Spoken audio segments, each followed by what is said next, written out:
This episode is powered by DENmeditation.com, with locations in Los Angeles that normalize meditation and make it available to all. Though meditation is the primary focus, the bigger goal is for people to understand and love themselves, thus creating more harmony in the community at large. To find out more about Den Meditation's teacher training programs, retreats, and all things Den Meditation, go to DENmeditation.com.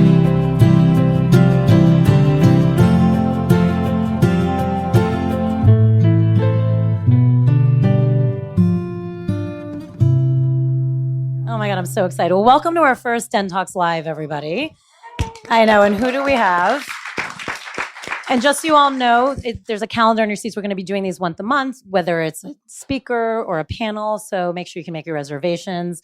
But I could not be happier or more ecstatic that you are launching this series with us. Thank you. Me too. It means the world. And I don't think she really needs an introduction, but just in case you don't know who she is incredible. She has, for over 35 years now, been a spiritual guru, leader, teacher, writer, published over 12 books, 7 which are bestsellers, 4 which made #1, which, let's be honest, is insane. You are a powerful force of nature. Your energy walks in the room with you every single time. You are loyal, you are kind, and you care. And that means a lot. And that's what I think makes you super special. So we're also thankful. What's awesome for you guys, and part of the reason we want to do this live is you're part of it. There's going to be a Q&A after she does her personal practice. There's always a personal practice, which will be a meditation led by Marianne. And so have your questions ready. So here we go. So I want to start with a story that I've never told you, and I'm sure half of you already know it, so I apologize, but you don't know it. And I have to give Ben Decker a little thanks for this, who actually made our original introduction. So thank you, Ben. When I was opening up the Den and was like running around town and trying to, meet teachers and convince people to like join this crazy idea and figure it out, I realized one day I was struggling, which is rare for me because I usually pretty much know who I am, but I was struggling with these 2 parts of myself: the business side, which is what I came from, and someone who just thinks of things that way, and my spiritual side, which was also very much part of who I was. And I would meet these teachers, and I felt like I had to only show them my spiritual side, because God forbid I showed an inkling of the business, they wouldn't trust me. They would feel like I didn't really know what this was all about, and I didn't actually care. And I remember actually we were getting closer and closer to opening, and you walked in the door because you were going to host an event here. And I had just been thinking about this. And I mean, you walked in that door. It was like Marianne just walks in, energetic. And right away I was like, oh, this woman's never apologized for anything. And she is business, and she is spiritual, and she's been teaching us all how to be better people. And like, you owned it. And we were sitting on these chairs. They just happened to be in the living room or our common area. And I remember staring at you one point while you were talking. And I just was like, thank you. And I said it because at that moment, it all came together for me. I was like, oh, I can do this. Both of these sides can simultaneously exist. That's who I am, and that's okay. And you gave me that permission, and you didn't even know you did it. So I want to start with a thank you to Marianne for that. That's true. No, you did do something. But on that note, you are such a strong woman. I mean, it's incredible. And I'm sure your strength has gotten you so far. But I know from me too, where are moments where your strength or being strong has maybe gotten you in trouble? I don't think being strong ever gets you in trouble. I think like being forceful can get you in trouble. But if you're forceful in a way that gets you in trouble, then in that moment it wasn't strength, it was weakness. Sometimes your strength lies in your vulnerability, your tenderness, your kindness. I think something particularly women are working through, but it's true for all of us, no matter what gender, that life is not just about what you do, it's about how you do it. It's not just about what you say, it's about how you say it. That balance and that art form, really, of the being and the doing. It's hard enough figuring out what to do, but then knowing you have to be a certain kind of person to, number one, really be able to discern what it is you're supposed to do, but also then to be able to do it with grace or whatever. I think for women, there is a particular challenge because for centuries and longer, there was such an admonition against our expressing our strength or expressing our power. So then, like any formerly disempowered people, it's kind of like a a bathtub that hasn't been used for a long time. So when it first comes out, the water splatters and splurts and it's brown, and it takes a while before it's a clear stream. So for women who have been holding in, or any formerly disempowered group, you've been holding in this stuff for so long that then when it first comes out, it's right? Because you have a few hundred years of rage and of not being able to speak. So then the issue is, and I think a lot of us go through this, you wobble back and forth between eating your truth, not saying it, holding it in, or it out too much. So then the art form is that you get to a point where, no, I'm not going to hold it in, but I am responsible for my effect. You are not the person who oppressed me 100 years ago. You're not the last boyfriend who disappointed me. You're not whatever. So I'm not going to hold it in. I'm going to speak my truth when it feels appropriate, and you deserve respect, and I'm responsible for my effect on you. So, I look at life like building a lasagna. It takes about 5 years on the cheese, about 5 years on the noodles, about 5 years on the sauce. Somewhere in your 40s, you start to put it all together. That's so true. I'm in my 40s. It's finally making sense. Then you know. I do know. What do you feel like in being strong, though? I know so much of Course in Miracles and just what you teach is a lot about surrender. And, making the choice, like you were just saying, to act a certain way, but surrendering to a higher power, to God. How do you reconcile strength? There's a quote, actually, that I love. Let me find it here. That says, where are you? Faith isn't blind, it's visionary. You return to love. I love that line. And I love it because a lot of people would say that people who follow or have too much faith are like sheep. They're actually not thinking for themselves. So what is that balance of, because I do think that's amazing that it's not blind, it's visionary, but I think in today's society, one would actually judge that as following and not thinking for yourself. Right, because we normally associate the word surrender with having lost the war. Spirituality is a realm in which surrender is the only victory, because you are surrendering to something which is not outside you, which is inside you, which is your highest self. So that is your strength. That is your power. The ego mind is that which leads you to believe that your self-will is your power. Your self-will is your strength, but really it's your weakness. It's your self-hatred masquerading as your self-love. That's why so many times you make these big mistakes and then later you realize, I thought it was a good idea at the time.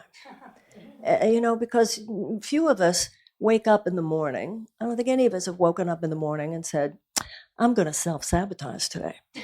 I'm going to undermine everything. I'm going to say the one thing that will piss him off. You don't do that. At the time, you feel like, no, I have to say my truth and I need to say it now. All these things that you think are your strength, and later you realize was total self-betrayal.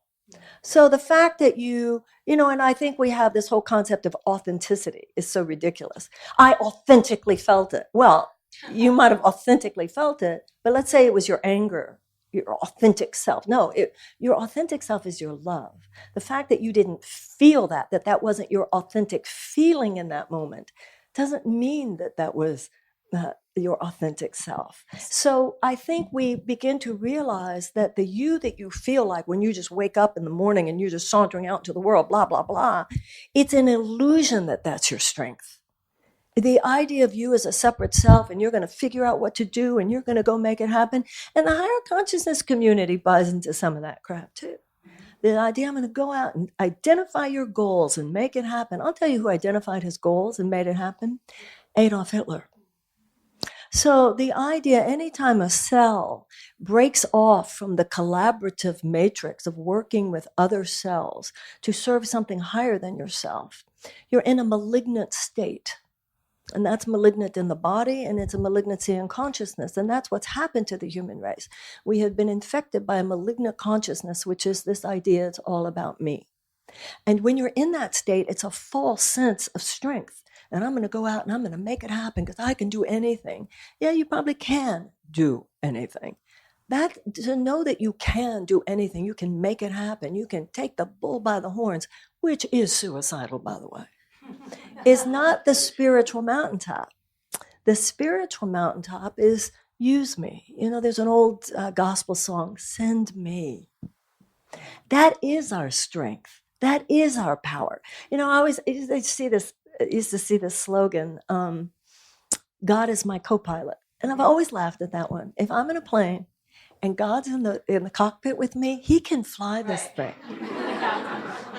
So it's kind of like in yoga. It's very much like in yoga. It's the strong muscles, but it's the relaxation within the strong muscles. It's the attitudinal equivalent of physical yoga, because what it is, you want to have a strong muscle and you want to be relaxed within it. Because if you're not flexible, you're not pliable. So it's the same. You build the strong muscle and then you relax within it, but you want to have the correct position. So what we do with our ego mind is we think, well, whatever move I feel like making is the correct position. But yoga is such a good practice in teaching, no, the fact it's what you feel like doing in this moment is not necessarily the correct position. So you practice learning the correct position, then you can relax. It's the same thing. So nature has the same rules on every level. So what would you say the balance then is for surrendering and learning how to practice those things? And let's say the extreme of, on one side could be laziness, like a spiritual community could be like, I'm waiting for God to send me the signal that I'm going to have a job. Or on the flip side, the person who does the opposite, it's like uses the muscle too much, I have to go to make sure everything works. Like, how do you find that balance of action and no action? No serious spiritual practice tells anybody just sit there and wait. That no serious spiritual practice says that. Serious spiritual practice is knowing your job is to be the person God would have you be in order to do what God would have you do. Whether you have a job as the world defines it or not, you have the job of rising to the occasion in this moment. So you always have a job, and no job you will ever have is more important than being the you that you are capable of being. So that's number one. So you have the job. You are permanently employed. And the issue is, when you meditate and you pray in the morning, which is why I've never known a serious spiritual path that does not emphasize the morning. Because if you just wake up in the morning and you download from the world, especially today, if you just download through newspaper or computer the stress of the world, then you're set up for depression by noon. But if you wake up and you meditate first, you pray first, you do your practice first, then that includes some attitudinal perspective along the lines of, as the Course would say, where would you have me go? What would you have me do? What would you have me say? And to whom? May I be an instrument of peace today? May I be an instrument of love today, wherever I go? Once you have a real mystic's understanding of the world, you know everyone you meet today, there's not an accident. Every circumstance is not an accident. Every relationship is an assignment. And you have a full-time job. You have a full-time job being who you could be with and for the person you're with. Now, within that space, you're in alignment with the natural order. Within the natural order, all things you need are automatically brought to you. As the Course in Miracles says, the Holy Spirit knows your rent.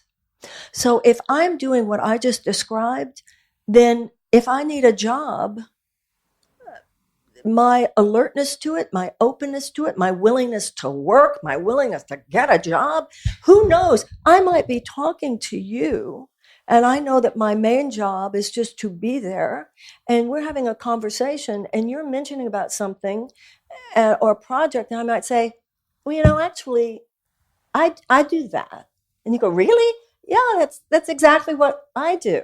So what the cosmic understanding is the universe, if I need a job and I'm open and willing, the universe is already, it's right there. Everything you need is right here. But if I wasn't just present for you in that moment, I would have missed the fact that you brought up something I could do. A job was coming to me. So even when you say I'm waiting, yeah, you can wait, but you won't be perched to know it's there unless you show up for the person in front of you, which is your primary job.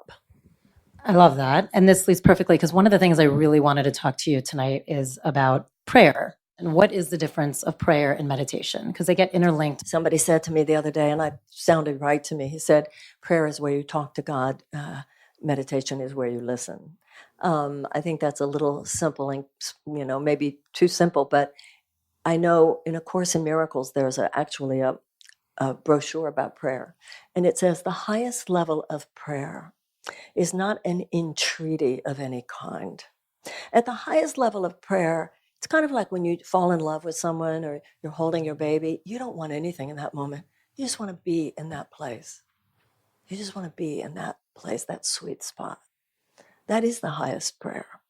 So, in terms of how we live our lives, for me, there's great power in the prayer, may God's will be done in any situation, because God is love and will is thought. So if I just go into a situation, may God's will be done, it's saying, may loving thought prevail in me, may loving thought prevail in you, may we see each other through the eyes of love. Miracles occur naturally as expressions of love, the Course says. So once you put yourself in that alignment, the same force that makes planets revolve around the sun, the same force that makes an embryo turn into a baby, the same force that makes a bud turn into a blossom, works through us when we are in alignment. The Course says it is your job you're on this earth to learn to think as God thinks. In any moment, what are you thinking that God would not be thinking? What would God be thinking that you are not thinking? Because where I am different than the acorn is that the acorn there's a divine architecture within the acorn, just like for a house. You walk into, the architect says, where are the plans? The architect draws the plans, and then the builder builds according to the plans.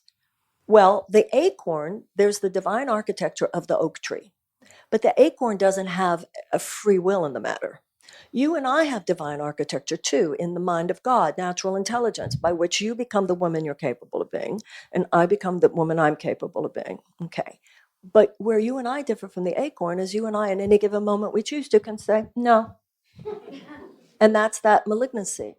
And usually when you say no, like I said, you don't realize at the time, because we're taught a thought system that we're supposed to go out there and make it happen, rather than allowing it to happen, which is not, one of the things I love in the Course is where it says, my way is not difficult, but it is different. And that's it's an attitudinal shift. Once again, going back to yoga, because just like with yoga, it's not that you don't strengthen your muscles. You strengthen your muscles by learning the correct positions. It's the same thing. What is the correct position? Thinking about you rather than going on and on about myself. What's the correct position? Focusing on what you did right rather than focusing on what you did wrong. What's the correct position? Thinking about what's happening now rather than what happened yesterday. What's the correct position? Thinking about what's happening now rather than what might happen in the future. What's the correct position? Thinking what I might give rather than what I can get. It's the same thing. You're honing muscles. Then once you get your muscles strong, just like in yoga, then you can relax within that space. So you're strong, but you're at ease. It's the exact same. And it's both building muscles. One is building, with yoga, it's building physical strength, among other things, as well as attitudinal spiritual strength. But so that we can move in the world with spiritual strength, that gives you the power. You're still in that moment because you're not trying to make, you're not on the make. Your only goal is correctness. And then within that, everything that needs to happen happens. You're in a non-reactive state, and automatically you attract to yourself the forces, the people, the circumstances which aid the unfolding of your enlightenment and everybody else's, and the self-actualization of the world. So it takes But work. It's different. It's a training. It's just like yoga. You're training your muscles. You train your attitudinal muscles just like you train your physical. Yeah, it takes work. It takes work. Yes, it does. It takes practice. So what I think is amazing about all this, which you've just been saying it now, it's a choice of attitude, surrender, leading with love, assuming someone's innocent versus guilty. You talk a lot about that too, which I love. But connecting it to prayer, what kind of blew my mind was, yes, these are choices and things we can work on every day. Like you were saying, practicing those muscles, and hopefully they get easier so you can relax in the space. But it's twofold. It's what we do every day for every interaction or every moment or every meeting or every fight we have, whatever it is. but it's also how you communicate or pray, how you talk to God or the universe, whatever words make you comfortable. That kind of blew my mind. You always say, don't ask for what you want to be different, but how you can see it differently. And I know that sounds so simple. And I am a person who always tries to see things from other people's perspective. But there was something about saying it that way and its simplicity of having a conversation with a higher being or yourself ultimately that changed it for some reason. It was almost taking 2 steps back versus being there and doing it, taking 2 steps back. And I find that's such an amazing concept that just in that conversation alone and how you present it and choosing your thoughts wisely will actually change what's happening for you. Well, the Course in Miracles says that a miracle is a shift in perception. And we have been trained, thinking of the world, the Course says, it's dominated by a thought system based on fear. So we have all been trained into a particular thought system. So the Course in Miracles says enlightenment is not a learning, but an unlearning of a thought system based on fear. So we have mental habits that are always in the direction of judgment. The ego mind is like a scavenger dog, the Course says, always looking for any shred of evidence of our brother's guilt. So when you know this, you know not necessarily to trust yourself. This is why you pray in the morning. When I wake up in the morning and I do my meditation, I do my prayer, and I remember that I'm only here to love and dear God, use me, it's not because I'm some goody-goody. It's because I'm aware of what a neurotic mess I will be if I don't do that. And your mind, the Course in Miracles says... What does that, Marianne, look like? The Course, but this is very significant because wait, I forgot what I was going to say there. Sorry, you're saying... Hold on, let me catch this because it was important. The Course in Miracles says, you are free to misuse your mind, but you cannot diminish the power of your mind. So that means all thought, the Course in Miracles says, creates form on some level. Every thought you think will have an effect.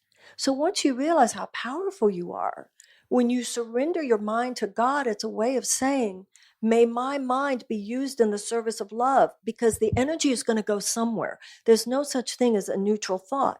And when your mind is given over to that which is not love, that which is not light is dark, that which is not love is fear. But like I said, it's your own intelligence. So when you're off, you don't know necessarily you're off because it's your own intelligence used against yourself, and you're too smart to make it obvious to yourself that you're messing up. Can that play into neuroses too? Like the fact that, can that also play into neuroses though? The fact that you know every thought is not neutral. So therefore everything you think has an effect. So whether it's positive or negative, and we have a lot of thoughts, like a lot of thoughts. So that is almost overwhelming too, where if you feel like a negative thought for a second even comes up, are you just like, oh my God, no? Well, but that's why you're not your teacher. You can't priest yourself. In the Course in Miracles, it's an internal teacher. That's why you go to a yoga class. That's why these asanas already exist. That's why these positions already exist. You don't make them up. So it's not like, oh, I'll decide what the best thought is to think. It's not like that. That's why, whether it's the Course in Miracles or Buddhism or Kabbalah or all the great religious systems, but this kind of dilettantism, which is of choosing a little principle here and choosing a little principle there, is not a serious spiritual path. A serious spiritual path, it's more like different disciplines of yoga. You actually follow the one that is actually the training. So you're not deciding. You're surrendering. That's what the prayer is. So can we go onto a practical basis? Because again, I find, especially in like Illuminato, when you really read some of these prayers and you see it really is down to how you communicate. Can we go through some so people can see practically like the difference of when you're... Go ahead. Also, somebody said to me, sometimes I'll say to people, did you pray about it? And they'll respond with a line like, oh, I know it's in God's hands. And I'll say, that's not what I asked you. I asked you if you placed it in God's hands. To know it's in God's hands means someday this will all turn into love. But that could be 3,000 years from now. To pray about it means to put it in God's hands means, well, the Course in Miracles would say miracles collapse time. That you're actually asking to be lifted into the quantum realm, which can interrupt the patterns of time and space as we understand them, so that we'll get there quicker. So let's go basic. So, because one of the best examples I feel like you have in there is like when you're going through a breakup and someone's so angry and they kind of want someone back in their life. Talk about like the prayers, like the difference of what probably most of us would pray and what the prayer probably should be in order to get some of the effect you want. Despite the fact that I want to kill him right now, despite the fact that I want to kill her as well, may he be blessed, may he be happy, may he be loved. Do you guys see the difference there? I really want to talk about this because I actually feel like, again, it really blew my mind because I actually think I'm a pretty sane, loving human being. And I realize that they sneak in, even if you don't mean to, those thoughts are there. And I find it really fascinating that just by the way you choose to ask or to talk. And that becomes your mantra, and it has Yes. an alchemical effect on your brain. May he be blessed, may he be happy, may he be loved. And that's what keeps you sane. May he be blessed, may he be happy, may he be loved. May he be blessed, may he be happy, may he be loved. That's what you do with any difficult relationship. You pray for their happiness. May he be blessed, may he be happy, may he be loved. Talk about how you say if there's actually someone you're having difficulty with, whether it's a boyfriend, girlfriend, partner. May they be blessed, may they be happy. And you say to do it for like 30 days, right? Well, there's great power. That's 30 days. There's great power in, if you're having a difficult relationship with someone, spending at least 5 minutes in the morning praying for their happiness. 30 days later, they will either change or you won't care. I love that. You won't care. No, but I think that's amazing. Either way, you will have been lifted care. above the emotional turbulence of your ego mind. Because it changes. And that's the miracle. Right, because that's all about you're asking to see it differently versus to have it change. So that it might not change at all, but you won't give a shit anymore or want it to change. And that's in the Course in Miracles. The main principle of the Course is, I am willing to see this differently. I am willing to see this differently. I am willing to see their innocence. I am willing to see this differently. So job, someone wants a job or they want this specific job. What kind of prayer would someone say to that? Well, before you go into any room, whether you're going in to be the job interviewer or the job interviewee, you send your love before you. You send your love before you. And that puts you in, in any situation. I remember when I was a child, there was a television show. And in the television show, there were all these squiggly lines like a Jackson Pollock painting or something. And they would say, find the sandwich, find the Eiffel Tower. And then somebody had a stick and could you figure it out? So that's how life is. In any given moment, there are so many things that could happen, so many perceptions, so many possibilities, so many trajectories. But there is one, however, that represents the highest, most creative possibility for all sentient beings, past, present, and future. Now, you can't, with your mortal mind, figure that out. You can't with your mortal mind, but by the way, the universe is intentional. The universe wants the enlightenment of all living things. You can't know where you best fit into this. So you can't know if your highest, best use of your life energy is just to be at the interview or to get the job. It's not for you to know.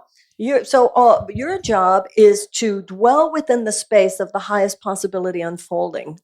And that's that I'm going in to bless you. I'm going in to bless you. Now, with the mortal mind and the physical body, what my eyes see and my mortal mind knows, I'm interviewing you for a job, or you're interviewing me for a job. But really, that's just the tip of the iceberg. What's going on deep, deep down is that these two souls are assigned for this particular situation for maximal growth opportunity. The Course in Miracles says it's not up to you what you learn. It's merely up to you whether you learn through joy or through pain. Now, hold on. You got to take a beat for that. Let that sink. Say it again for everybody. It's not up to you what you learn. It's merely up to you whether you learn through joy or through pain. So how many situations have we all been in where you just, I got it wrong. And that's, once again, why you learn to surrender, because you realize the times you quote unquote get it right are the times that you just show up to love. But once again, going back to yoga, that's strength, that's power. That's not just namby-pamby. Okay, I'm going to go in there to be nice, because everybody subconsciously knows everything. So this is a lot more than behavioral modification. This is real, that you prayed for the person's happiness before you went there. It's musculature. It's attitudinal musculature, no different than in yoga. And people subconsciously know it. What if you're in a situation that you're just confused, whether it's you're choosing between two guys, you don't know where to go next? What kind of prayer would you do in that scenario Well, the for Course in clarity? Miracles says you are to make no decisions for yourself. And so you were asking in every relationship, and I think where we get in trouble with romantic relationships is where the ego mind is so insistent, oh, there's that spiritual stuff, and then there's him. There's that spiritual stuff, and then there's this thing. Well, that's a sure way to blow it in that realm.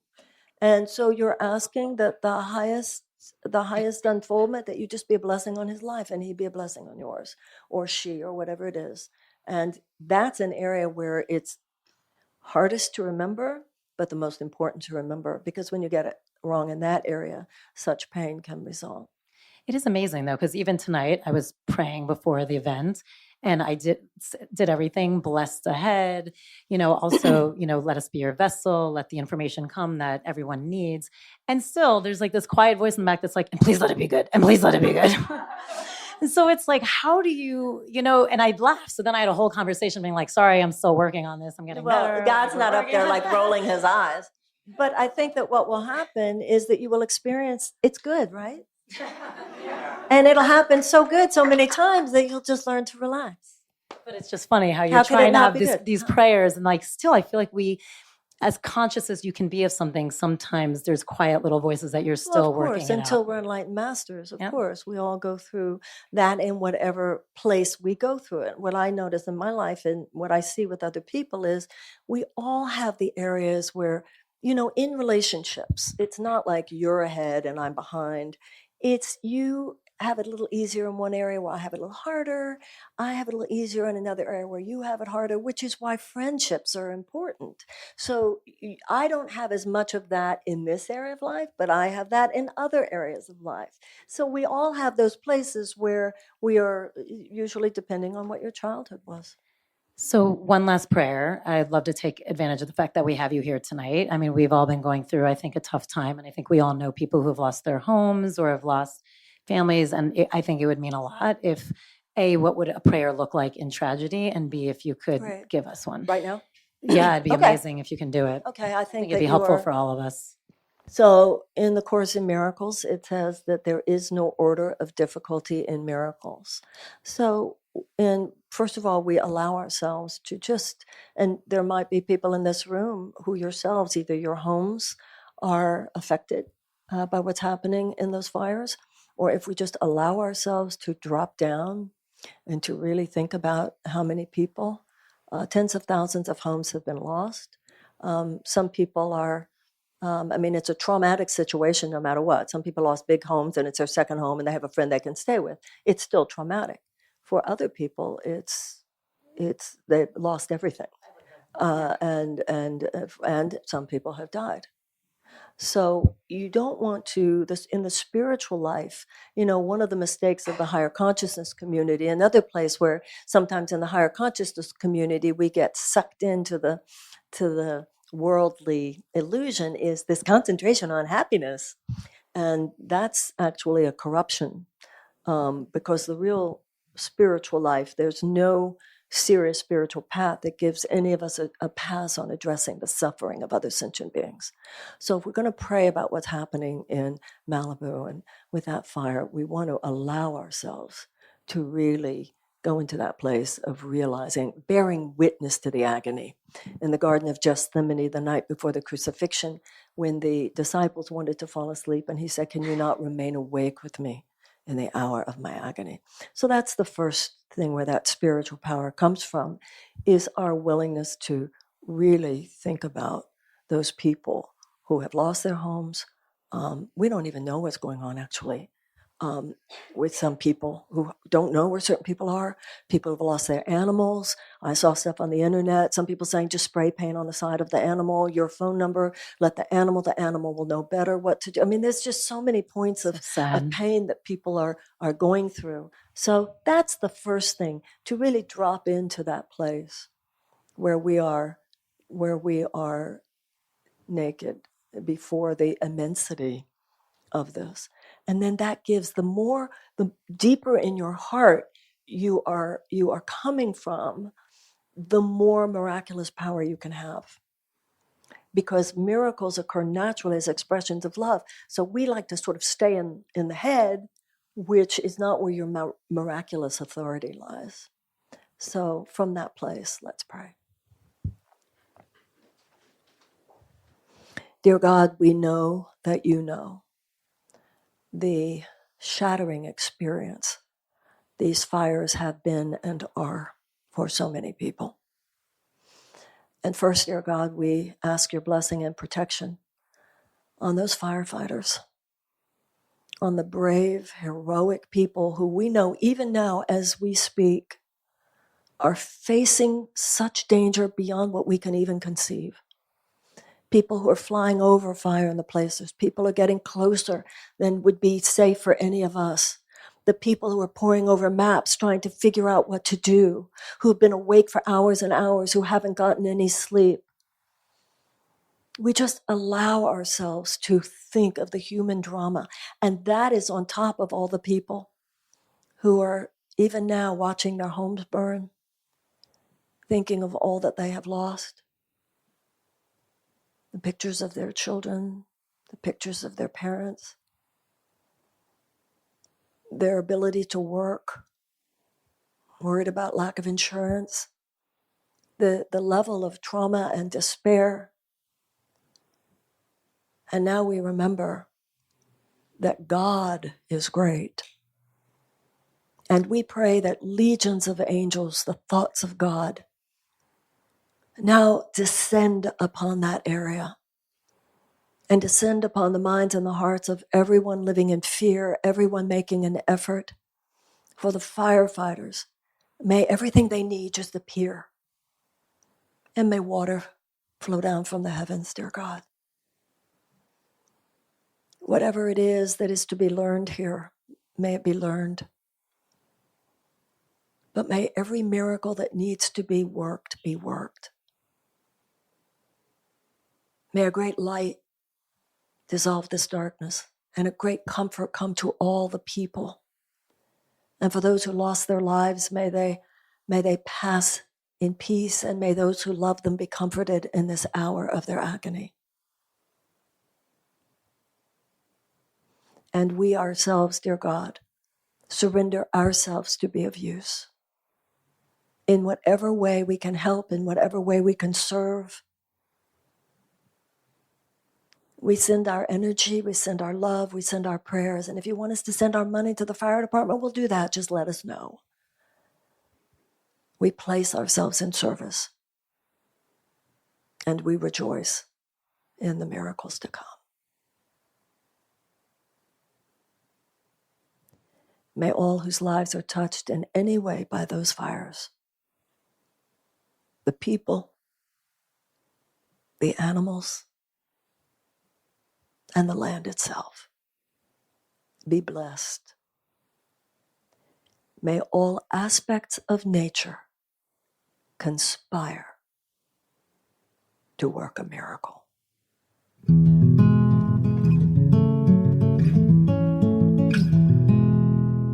Hey guys, we wanted to announce our next DENtalks Live. So again, if you're liking these episodes and you want to actually see it in person, and then you get a chance to have Q&A and talk to people, our next one is December 8th. It's going to be a panel. We have 4 incredible guests. It's called How to Be Your Own Guru, because I feel like we get a lot of that. How can I figure out what's right for me and all this noise? And so we're going to talk to all of these people who come at it from religion, travel, career shifts, spirituality, how they decided like what works for them, what their spiritual path should be in a world full of so much noise. So some of the panelists are going to be Muhammad al-Samawi.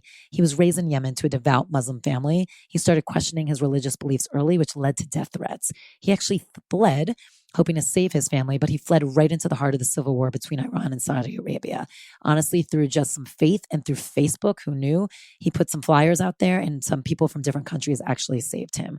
So he was always challenging spirituality from a young age and religion. We have Chandresh Bardwaj, who is one of our teachers. He was on the podcast himself. He is incredible. He wrote an entire book about this, Break the Norms. He comes from a whole spiritual lineage of gurus, and he actually chose to take a whole different path until he ended up back to where he needed to be. But he did it the way he needed to do it, even though people might have disapproved. We have Jordan Taylor Wright coming on as well. He's a young creative director and filmmaker. He has worked with the best of them, literally with J-Lo and Usher, Justin Bieber, But he has chosen to walk this path differently. It's so easy to succumb to the world of entertainment and money and drugs and partying. And he has just such a steady path of spirituality and who he is. And he always has been that way. So he has some really interesting things to share. And then rounding it out is Cassandra Bodzak. She is a nutritionist, an author. Her book just came out. She's incredible. It's all about eating with intention and how you have to figure out the nutrition and what is right for you. Once again, in a world with so many people telling you, you have to eat this or eat that, she is all about figuring out what works for your body. So again, this is an incredible panel. It's going to be live. There's going to be a book signing afterwards. They each have a book. So please come. And again, a chance to do a Q&A, have personal practices with them, and to hear how all of them, no matter what they were told and disapprovals and different perspectives, how they all figured out what works for them, and to give you guys tips on how to figure out how to be your own guru.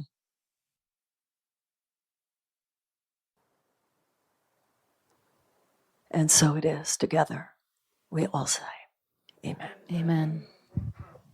Thank you for doing that. I think we all really needed that. Off of that, how do you, for these poor people that are going through this, how do you get them, or how would one be able to surrender and trust in a time like that? When you're going through a real crisis, how do you still remain someone who has faith? Well, I'm sure that the people who are actually going through it don't have a problem at this moment. The devastation, the despair, it cracks you open. So I don't think, I mean, you and I had to make a conscious effort to be in the naked, authentic despair where God is. I don't think they're having a problem with it. That's interesting. That makes sense. It's true. Everything gets very quickly put into perspective. Nothing like a crisis. And that's a crisis on some level in the life of everyone who is there. Well, thank you again. I do want to talk about relationships, because so much of what you're talking about like feeds into it great. And I love when you say they're divine assignments, which you said earlier. I feel like in some way that's actually very empowering to not take every little thing personally, which I feel like most of us probably do. And I love that so much of, if you talked about, she actually did this amazing course called Teaching for Teachers, which you can go still take. It's incredible. And one of the things you said on there that I loved was how you can choose to make your relationship either the crucifixion or the savior. Course in Miracles says everyone you meet is either your crucifier or your savior, depending on what you choose to be to them. And I love that, because it's based, again, it's choice of how you choose to look at the situation. Are you going to judge them and attack them and put another nail They're going to do it to you. Or are you going to or if you enter with release love, them? And it's right, if you enter with love and forgiveness and kindness and see their light and everything they provide. The resurrection is, those are metaphysical terms. They're not just Christian dogma or doctrine. In the Course in Miracles, they're not used that way at all. The metaphysics of the resurrection is any moment when you are lifted above the judgmental mind. You did this, you did that. That's what every nail in the cross. You did this, you did that. The resurrection is, in this moment, you are innocent. In this moment, it's not about what mistakes you made. I'm going to just concentrate and seek to see the beauty in you. And the idea of crucifier or savior is, the only way I can be released from my feelings of guilt is if I'm willing not to make it about your guilt in this moment. I know you said it in that program as well. And I thought it was so interesting that just every moment we basically make a choice of innocence or guilt. That was eye-opening for me, because I was like, wow, we really do. And again, there's not a neutral moment. There's not a neutral thought. So it's really fascinating. If you all take a moment and think of all these times you've, even today, encountered people, you've put some sort of judgment on it. Sometimes it's a lovely one, but sometimes it might be a really small negative one. And that really does, you said, whatever you give out, you will get back. Maybe not in that moment, but at some point you will get it back. And I found that really fascinating. In relationships, it is so true. You usually have a moment with your significant other of they're either your finger waggy and they're guilty, or there's innocence. And so I love the idea of, if you can come to it as the savior and one, who accepts and sees the light. And even you said, if you can rise above and always see what's good in them, even if they can't see it, you always see what they're capable of and where they can go, even if they can't. I think that's so beautiful. And I think it's so empowering. However, my question is, what's the balance of becoming an enabler, or just living with purposeful love at all times? Well, the Course in Miracles says it is your job to tell a brother he is right, even when he is wrong. then it says, that doesn't mean you tell him he didn't do something foolish when he did. But until you can find that spot of that sweet spot of divine neutrality, I'll give you an example. I'm staying this week with a friend of mine who's a big Trump supporter. And I used to stay with and her it's all Marianne, the time. by the way. So let's all just picture that situation. This is your test. I would say that we've worked hard actually on our friendship because, and it hasn't been easy, but she's a wonderful girlfriend to me. I'm going to stay in her house this week in LA. She's going to stay in my apartment in New York because she's going in a couple of days. But I haven't stayed with her in a while because I thought that would be too much. But tonight we started while I was getting dressed to come here. I was losing my space of divine neutrality. So it happens to everyone. It was hard. So the Course in Miracles would say, and of course we all have those tempting places. I was making it about her political opinion. And that's not where we join. And you first have to join on the level of your mutual innocence and love. And I have to say, she and I have made progress on this, but it was just too fast. I got an email, it came up. We just stopped being careful. So we have made some progress. So the Course in Miracles says, that you have to remember what your mission is. Is your mission here, the Course in Miracles says, do you prefer to be right or to be happy? And I was trying to be right, and she was trying to be right. But the only way to be happy is to know how fabulous she is and how mutually much we love each other, which most of the time means we just don't even discuss politics, I have to say. And when we have gotten it right in the past, we were very careful, and we just weren't careful tonight. So it was just going too fast. I mean, we're fine. We hugged. She didn't want to come here because she thought probably a bunch of liberals. Half of whom she knows. I don't know where she thinks she lives, but anyway. That's true. Who are your friends on your private freaking jets to New York? What do you think you are? So in a relationship, so what happens, like, let's say you are with someone who ultimately is an addict, or because I do think it's really easy, especially for a lot of people who can fall into codependency very easily. They like to take care of people. There is a fine line of when all you want to do is take care of someone, to take care of someone, takes care, and you think you're the person who sees the light in everyone, but that doesn't necessarily mean that's how you're behaving. It's more about you. That's a very self-congratulatory place we go into, that we assume our issue is that we want to take care of people so much. I think that's kind of funny right there, that we have this image of ourselves. It's just a basic Al-Anon issue, isn't it? And anyone who's ever had much experience in that area, and I have, knows how to say, I love you. I will always love you. Give me back my keys. Yeah, you do not, to enable when you are doing something that would be allowing someone to hurt you, you're allowing them to hurt them. It's a win-win universe. Martyrdom is ego. Enabling is ego. You're trying to be their savior. And that, once again, Al-Anon is a really perfect statement of how these principles apply in that particular situation. I remember I was living in LA. It was many, many years ago, and I'd been living with this heroin addict. And I remember my friends telling me, this was back in the 80s, Marianne, you really should go to Al-Anon. I said, no, I really want to do the Course in Miracles. I really want to do the Course in Miracles. I really don't.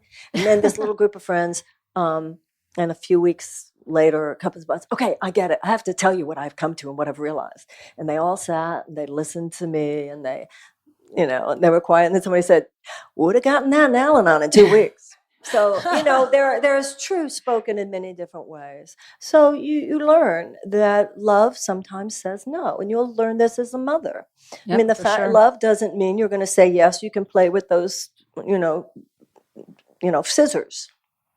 This kind of runs into a quote that I love from Eternal Love also, which is, whether you are, and this one really resonated with me. So whether you are attacking first or attacking back, you are an instrument of attacking and not of love. That's what was happening today with her. Oh my God. That is, I use anytime I feel like, especially with my husband, if he's really going at me, I'm like, oh, now I have every right. Now you feel empowered and that you're allowed to do it. Remember when we were kids, I remember we say, Mommy, she did it first. Oh, yes. But I thought that was really profound of holy shit. that excuse doesn't work at all. I know. And that's exactly where I was earlier tonight. I was fine and I was fine and I was fine until she brings out the Obama did it card. There's always that one little thing. Okay, now I. No, but I thought it was really interesting that if you play into their game, you're just as guilty. It does not matter who started it. And the Course in Miracles, no, not the Course. Martin Luther King Jr. said, you have very little morally persuasive power with people who can feel your underlying contempt. It's not just what we say, it's also who we are when we say it. People subconsciously know everything. And that's a big deal in politics these days because a smug, self-righteous, intolerant left-winger is no less obnoxious or dangerous to the fabric of this nation than a smug, self-righteous, intolerant right-winger. I couldn't agree more. I mean, how do you feel like you can bring what we talk about, what we're talking about here, and what you talk about all the time to politics? Like in that sense, because one of the things you always say is healing only happens when you see the truth in all and forgive. But right now, I just see a lot of people blaming. If we're going to do the innocence and guilty thing, it's all you're guilty, you're guilty. It doesn't matter what side you're on. And very few people listening and being able to forgive. But can you forgive? How do you do progress and forgive at the same time? Well, it takes a lot of, it's an art form. And once again, going back to yoga, going back to practice, a lot of the Course in Miracles says, where there is love, miracles occur naturally. So we need a miracle in America. So one side of the political spectrum is really big on loving America, but they don't love Americans. The other side of the political spectrum, everybody loves, I love the blacks, I love the Jews, I love the gays, I love the Buddha, but I don't love America. America's fucked up. Right? And so concentrating on the mistakes that we have made. Now, cynicism is just an excuse for not helping. So a lot of people these days, it's like, sometimes I think people just read an American history book for the first time, and they've just realized we had slavery, we had genocide of Native Americans, we had institutionalized white supremacy, we had segregation. Yeah, that's very, very true. We also had abolition. We also had suffrage. We also had the civil rights movement. So just with a nation, it's just like with an individual. If you're really looking deep at yourself, and seeing the things you've done wrong. You need to have friends, therapists, people who say, you didn't do everything wrong. Just like when you're thinking so high on yourself, it's probably helpful to have somebody around you. You didn't do everything right. I remember a friend of mine, once I was looking at something I'd done wrong, and I said, yeah, well, I was young. And she looked at me and she went, you weren't that young. So, you have to have a balanced view. And that's how we heal as individuals. So I think just like on the right, it's like, excuse me, will you look at the military-industrial complex? Will you look at wealth inequality? Will you look at the racial disparity? Will you look at mass incarceration? Will you look at what our foreign policy has done? Would you look at the Iraq invasion? Will you look at the Vietnam War? Will you look at the fact that we're not even functioning as a democracy anymore? Will you look? Will you look? Will you look? Yeah, but at the same time, will we look at the fact that the historical narrative has been that as bad as it has been at times, and so much of what is going on right now is not new. And that's what blacks and Jews know. This shit's not new. This stuff's not new. These are ancient viral thought forms that are coming back around. And anybody who thought that they were completely gone was completely naive or willfully ignorant anyway. But they were asymptomatic enough. We thought that we had reached a consensus in this country where there were these lines past which on left and right we would not go in terms of giving serious political megaphones anymore or political serious force anymore to racism, anti-Semitism, etc. And now those levees have fallen. It's so clear what's happening. But not only are those things back around again, we need to bring back around again how other generations have responded in their time. There was slavery, but then there were also the abolitionists. There was suffrage, there was oppression of women. There have also been two major waves of feminism and women's suffrage. There was institutionalized white supremacy and segregation. There was also the civil rights movement. So this is not the first generation to have to address this dismantling of our democracy and this re-emergence of an aristocratic paradigm. Let's just not be the first generation to wimp out on doing what it takes to get this country back on track. And we have to address within ourselves, right? So we have to address within ourselves. And I think even in our own community, I think it's really important that we remind, particularly women, American women are not porcelain dolls. We're not like, if I hear one more person say, the whole thing is so traumatizing. We do not have time for you to get over your trauma work before you show up for your country. Do you think that the people who were walking across the bridge at Selma were not traumatized? They didn't know if they were going to send the dogs. They didn't know if they were going to send the hoses. They didn't know if they were going to spray bullets at them. You think they weren't traumatized? You think the women's suffragettes who were force-fed and had those metal collars put on weren't in stress and anxiety and trauma? We need to toughen up and get fierce. When, the goddess wants a little bit more from us than that we dance with cut velvet scarves. She wants a little more than chanting. She wants us to address the fact that you have 12,000 children starving every day on this planet. And we have millions of American children who go to school every single day in schools where there aren't even working toilets, where there aren't anything near the school supplies necessary for those kids to learn. And if that child hasn't learned to read by the 8th grade, the chances are radically decreased that that child will graduate from high school, which then increases the chances that they will be incarcerated. I walked into a room this morning of there's a room, very powerful women doing all this stuff. And my first thought was how cool it was. And my second thought was how heartbreaking it is. Because with this many empowered women in this country, our democracy should not be in the shape it's in, and our world should not be in the shape it's in. So none of the self-congratulatory shit right now, including I'm woke. Because if you're not addressing the fact of how many millions of children cannot even have enough to eat at a time when there is no dearth of food on the planet, there are so many ways the ego can be so insidious. So to be woke right now to me means to not leave these hideous trajectories unanswered. And talk about that. Talk about people who say it's uncomfortable. It's that's not what they're here for. They're here for peace and love. Like, because I know you have very strong opinions on it, and I love it. So can you talk about it? Because I feel like, especially in the spiritual community, what do you want from people? Well, first of all, it's not what. But I mean, what would you like to see? Well, first of all, there is this misuse of spirituality. There is no serious spiritual path that I've ever read about or known about that gives any of us a pass on addressing the suffering of other sentient beings. So if you're out to be comfortable and you just put enough crystals in your house, call it a lot of things. That's fine. I have no judgment on it, but don't call it spiritual. Because you can't skip the crucifixion and go right to the resurrection. That's not transcendence. That's denial. There's a difference between denial and transcendence. And we're living at a time where I don't care what the private issue is, it will get to you. The public issue is, it will get to your private door. Like if you think you're going to be cool because you're drinking enough, you're gluten-free and you're drinking enough green juice, so you're going to be cool in the food department. Let me tell you, they're gutting the Clean Water Act. They have gutted the Clean Air Act. And they have overturned the ban on the pesticide. So you might think it's so cool. You don't know who's using that pesticide down the block from you. So none of us, you can't wall yourself off.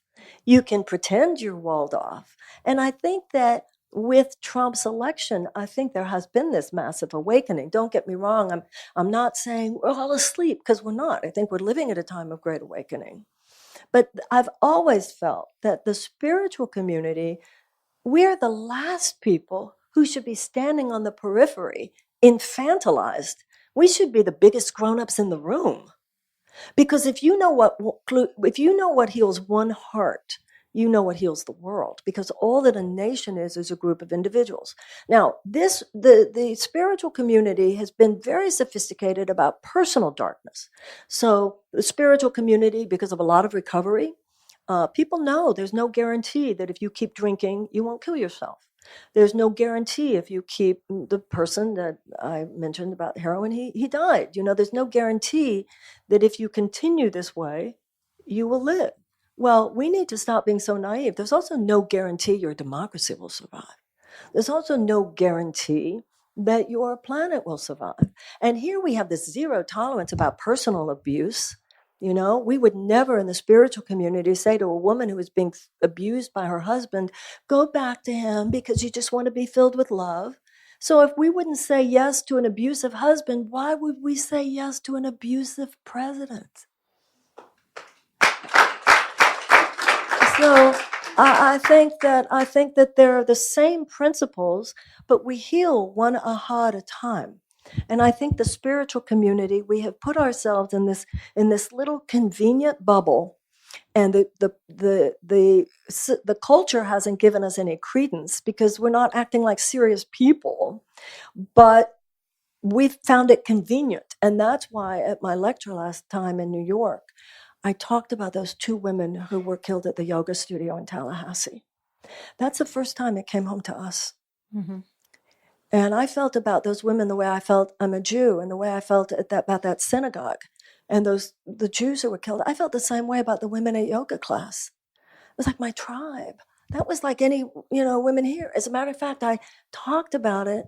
I said, and then I got emails from people who knew those women. You were right. They were everything that you said. They read exactly what you said. They were into exactly what you assumed they were into. So I think that's that issue of those girls who were killed there. And by the way, that not only were those Jews at the synagogue in Pittsburgh targeted as Jews. This is the first time this man talked on social media about his misogyny. They were targeted as sexy women. I mean, and he chose a yoga studio. I mean, hello, wake up. Ugh. Do you know what I'm saying? Not that you're not awake. It was not personal, but I'm just saying this is like, we're all living. There is no one who is anywhere not at the effect.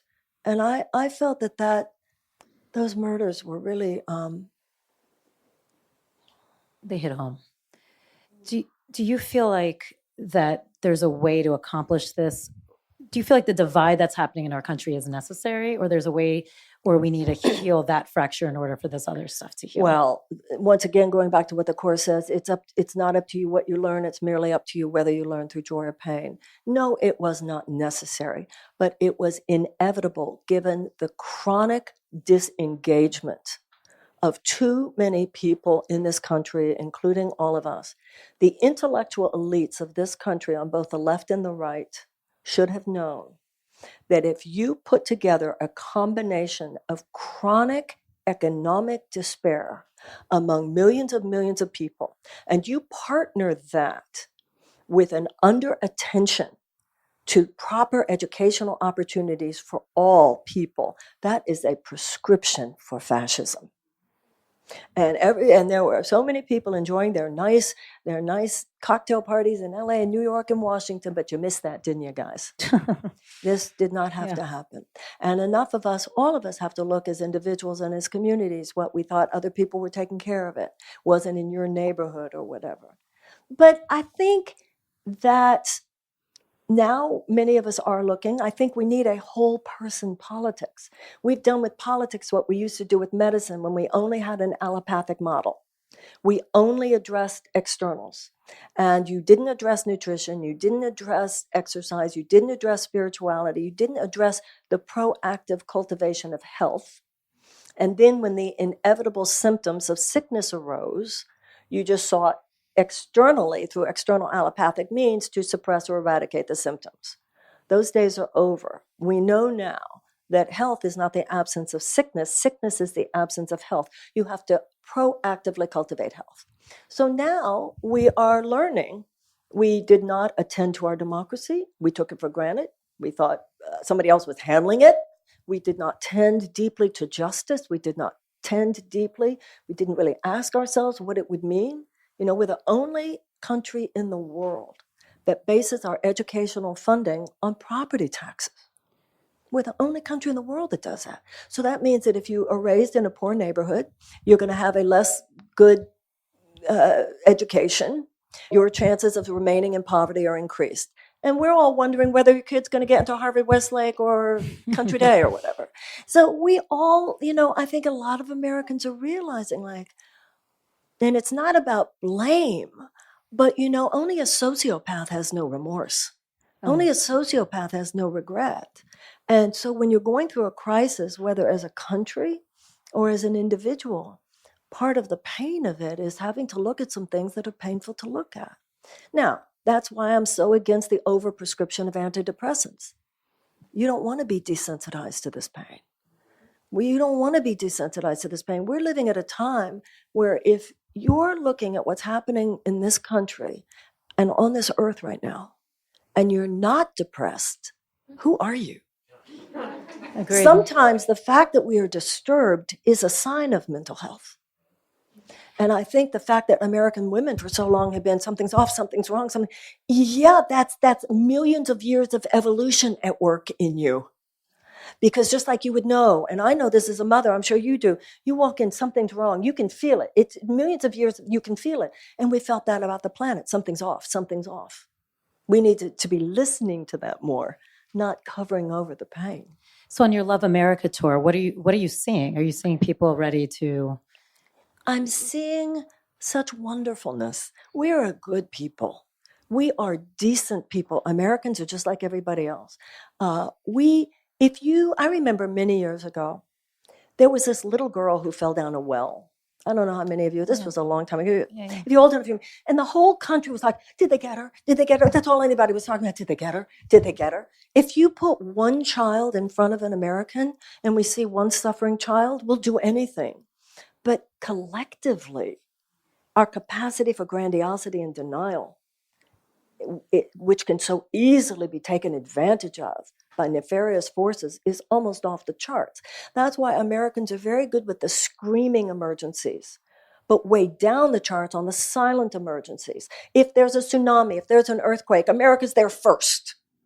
But there are people in this world, millions of people in this world, who suffer the effects of what would be the equivalent of a tsunami or an earthquake every single day, and Americans are way down the charts of advanced democracies on response. And that's clearly not how our president pays attention. I mean, we obviously need someone like you. Are there any talks or any thoughts of you running or being part of this?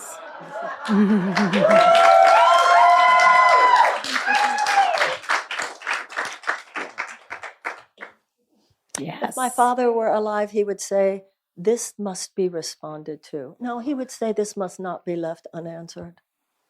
There's a common anthropological characteristic in every advanced mammalian species, and that is the fierce behavior of the adult female of the species when she senses there is a threat to her cubs. The lion, the bear, the tiger, you come after her cubs, she's coming after you. And nobody calls the lion when she does that strident. You know that the adult hyena, the adult female hyena, encircles the cubs and will not let the adult males get anywhere near the food until the babies have been fed. So I think the women of America could do better than the hyenas. And the fact that we are collectively displaying behavior that is not proactively out there to say the babies first means that we are not displaying the behavior that is necessary for the survival of our democracy or the survival of our species. We are living as a species, just like when we were kids and we learned about evolution. And we learned that if a species gets to a point where its behavior is maladaptive for its survival, it will either mutate and evolve or it will go extinct. Humanity, the human race, is now behaving in ways that are maladaptive for our survival. And our survival as a species isn't guaranteed any more than the heroin addicts' survival is guaranteed if they continue with that. I mean, there's no physical survival is not a guarantee. So, you can look at something like the, carbonic acid coming down from the carbon in the sky, what it's doing to the phytoplankton, the fact that the phytoplankton is necessary in order to produce the oxygen that we need for 2 out of 3 breaths we take, the fact that within 10 to 20 years, at the rate we're going, there will be no phytoplankton left because of all the carbon we're allowing. And we're just kind of like, we know this, but something in us, we are not acting as we need to be acting. So Americans, and I'm a romantic about American democracy, and I'm a romantic about American history, because the historical narrative is that even though we often, as Americans, get there late, the historical narrative would argue that when we do get there, we slam it like nobody's business. And we can slam it now. And we started to slam it, I think, the other night. So I'm not hearing a no. Oh, in terms of my thinking of running, I am absolutely considering running for president, because I have some things I want to say about it. Very sweet of you. Thank you. Well, I think you have all of our support for sure. What? You have all of our support for sure. Well, I don't know. You know, this is the way I look at that, and thank you very, very much. And I will call you this weekend, and thank you for that. A campaign is a long thing, and you will be hearing from many wonderful people who will be running. There are going to be a lot of people running for the Democratic nomination. I think that's going to be good for our democracy. I think it's going to be good for our country, good for the Democratic Party. And I don't expect anyone to know this week or next week or in the next 3 months who you plan to vote for in a primary year from now. But I do very much appreciate doing what it would take to give me the opportunity to be in the game and to hear my voice. And for that, you need a lot of support. I think it's significant. In my opinion, the political establishment got us into this mess. I don't see the political establishment getting us out of this mess. I think it's significant that when the Constitution was written, the founders said, it's so interesting, sometimes it's not just what they said, but what they didn't say. The founders said in the Constitution that the president has to be 35 or older, born here, and has to have lived here for 14 years. They didn't say had to have been a lawyer, had to have been a senator, had to have been a congressman, had to have been a governor, and they could have if they wanted to. What they were doing was leaving it to every generation to determine for itself the skill set that it felt is necessary to address the challenges of their time. James Madison wrote the Constitution. He was not a lawyer. And at Princeton, he studied Hebrew and philosophy. So I think of, and there are some really great politicians, and I think some really great ones are going to be running for president. But I look at traditional politicians right now like good car mechanics. And apparently, and like I said, the intellectual and political elites on both the left and the right were gobsmacked by Donald Trump, clearly didn't know what road we were on, and drove this car into a ditch. And so I think we need the kind of people, and that means all of us, this is not just about me, but different kinds of wisdom and perspicacity and a psychological and emotional, only people who were blind to the pain and the economic despair of millions and millions and millions of Americans, which was not adequately addressed by either party, could have not known, oh, this is dangerous. This is dangerous. So I think whether I am president one day or not, the idea of a conversation about the deeper psychological and emotional issues, including in us, that have to be awakened in order for us to really move things, I feel it would be of use. It's going to be amazing. And Well, thank you. Thank So a couple more questions that I want to dig in with you. In all of this, I mean, and I do want to talk about Tears to Triumph a lot, because I do love the conversation that you say about depression and us needing to feel our sadness. What was a moment for you that either A, you've lost faith, or just some darker moments for you? What was like a moment, have you ever lost faith?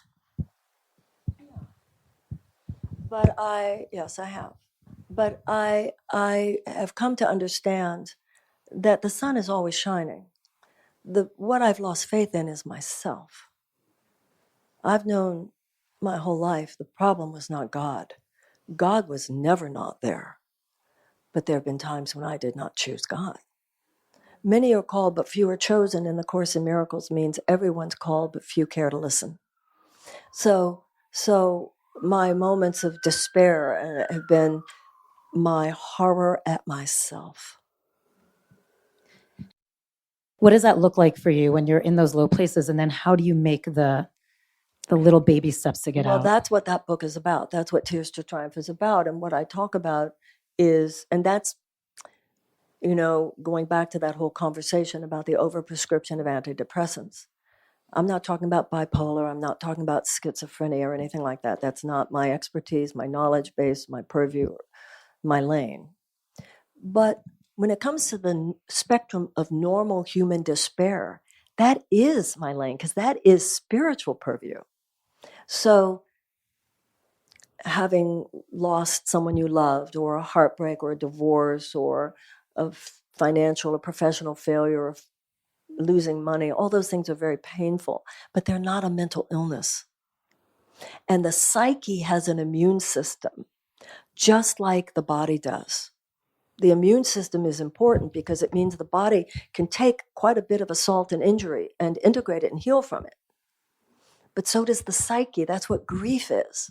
So the reason I wanted to write that book was because when you say, how did I deal with it? I remember when I went through, because I've been through 2 times of what would be called today clinical depression, which only means somebody said it in a clinic. There is no blood test. And I remember a psychiatrist I was seeing at the time, and he gave me pills, and I took them away and I threw them back at him, and I said, if I'm going to do drugs, I can get much better ones for myself than anything that you. And I knew, and at that time, my understanding of spirituality, and that's why in that book I talk about Buddha, and I talk about Moses, and I talk about Jesus, because all the great religious systems speak to suffering. That's why this BS of this new spirituality, where it's all about happy, happy, happy, there's no serious spiritual path does that. Buddha started his path to enlightenment when he crossed the walls of his father's compound and he saw suffering for the first time. That is the essence of the Buddhist teaching, that life is suffering. You can't leave that out of Buddhism, right? That's number one with Buddhism. And then with the Judaism in the Old Testament and Moses, the only reason that Moses was sent to the Israelites was because they were suffering as slaves in Egypt.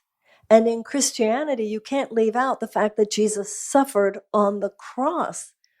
So what happened was, many centuries ago, people looked to religion for their inspiration and for their comfort. And then, largely because of malfeasance within institutionalized religions, the baton was passed in that last century to psychology, psychotherapy. But then in the last few decades, and it happened so quick you didn't even know it was happening, and then all of a sudden everybody was on meds, it was passed again because I think of a lack of spiritual dimension to psychopharmacology, psychotherapeutic industrial complex, which now makes billions of dollars of convincing people who, once again, I'm not talking about psychotherapeutic drugs for serious mental illness.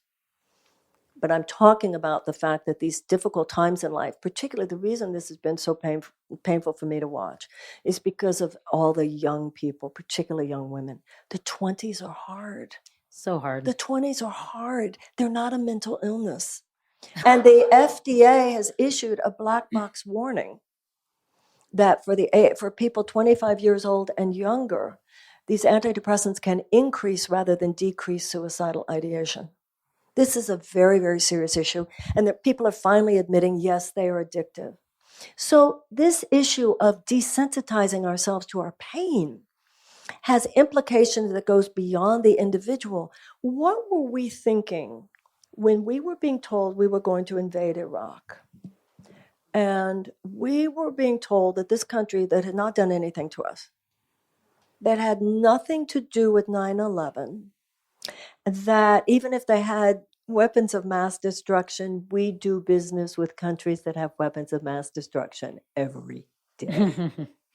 But we were apparently okay with the fact that they're going to drop fire on people just like us. Just like us. The Den meditation would not be able to save itself. You would not be able to. Where would you go with your daughter? Where would you take your little girl? No way to protect. And we were like, well, okay. So where is the problem there? Is the problem that that invasion occurred, about which now both right and left go, oops? Or was the problem in the immune system? Was the problem that this diseased thought occurred in that lack of wisdom? Profound lack of wisdom?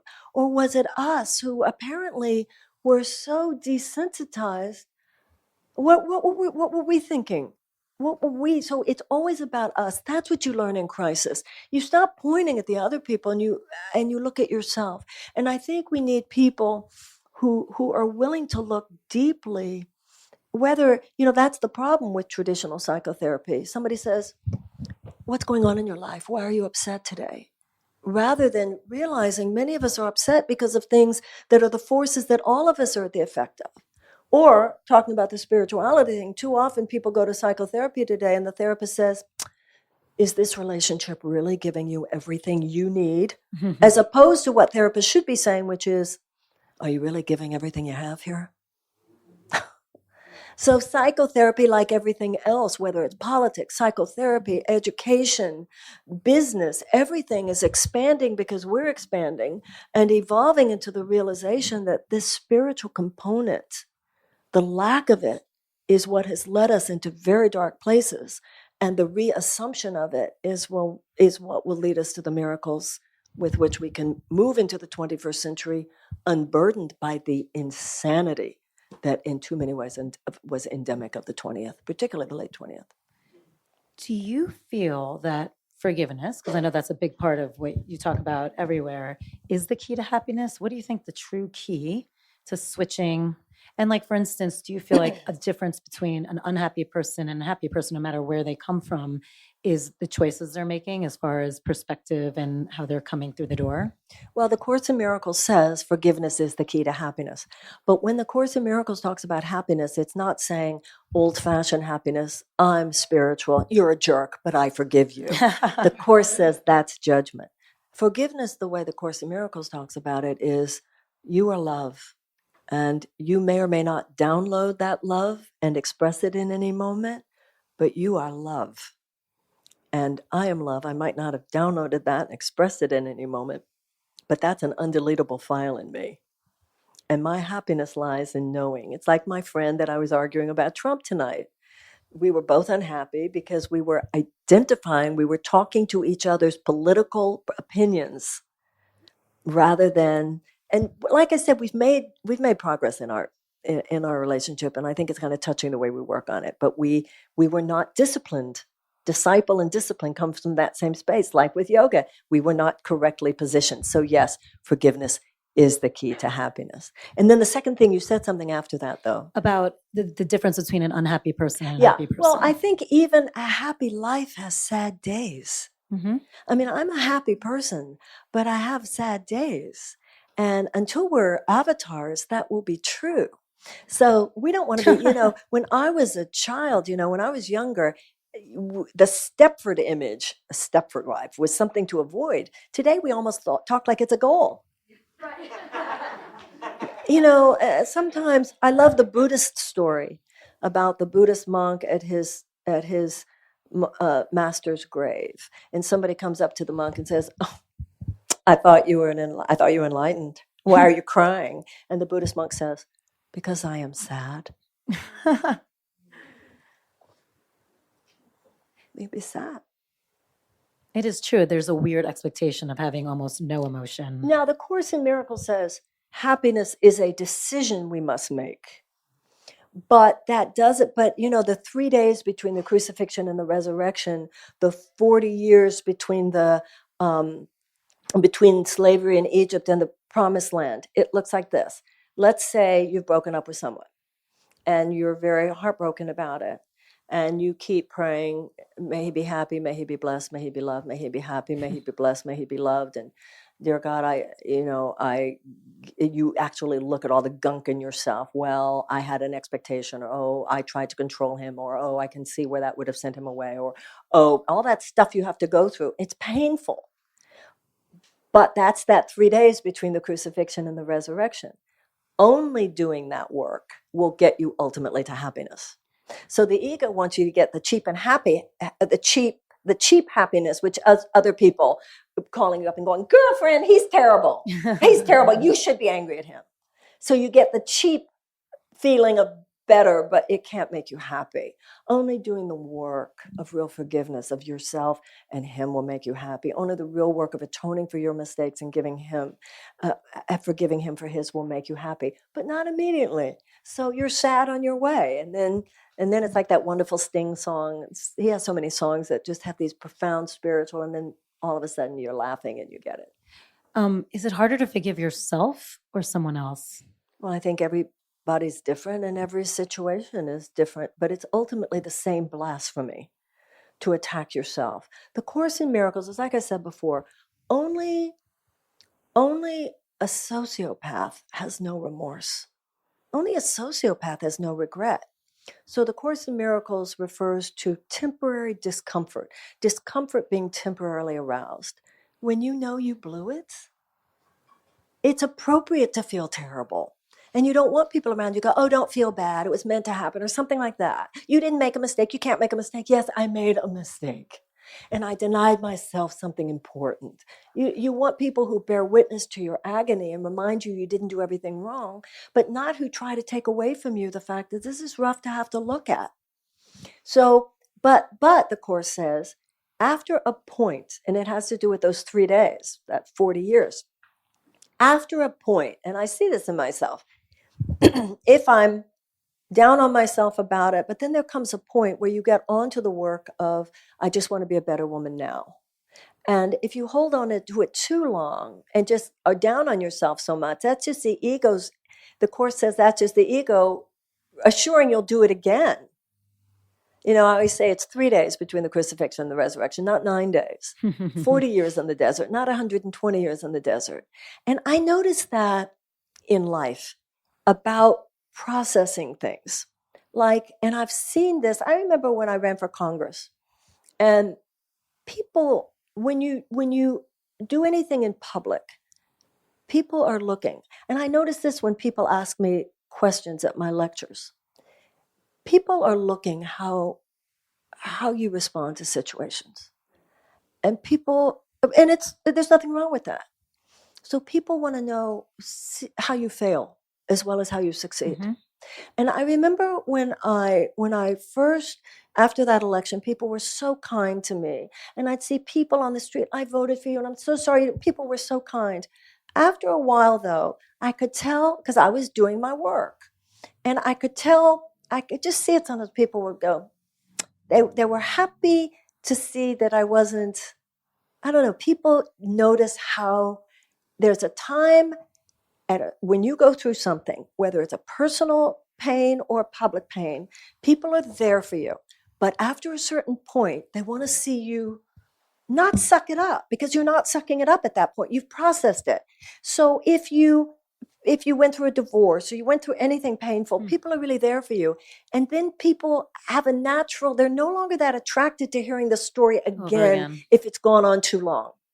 And everybody picks up on that. Everybody can feel it. So when you're doing the appropriate time of feeling bad, people are really there for you. And when you're going on too long, you'll feel that from others. And so you're saying it's like a natural rhythm, actually. It's a natural rhythm, exactly. And that's why in that book, Tears to Triumph, I write at the beginning, I quote that Rilke poem where he says, "Let me not squander the hour of my pain." You know, life has seasons. And I've really noticed that how people will really be there for you when you're going through something. And people can also feel it when it's time. And they're pull you up off the couch and get you going for a walk. Mm-hmm. That's right. So let's do your 4 U's, which are 4 quick questions with takeaways for all of you guys. What's your favorite book? Well, I mean, we all kind of know the answer. I love A Course in Miracles. Obviously, I'm attached to that. I read every couple of years. I read Letters to a Young Poet by Rilke. That's a great one. It's a great one. Yeah. What's the type of meditation you rely on the most? The lessons in A Course in Miracles, and also I do TM, Transcendental Meditation. Do you journal or have any other daily practice? It would be A Course in Miracles. Also, like, what is your daily practice? Like when you get up, how long do you meditate for? Do you pray every day? Do you meditate every day? Well, I know, yeah.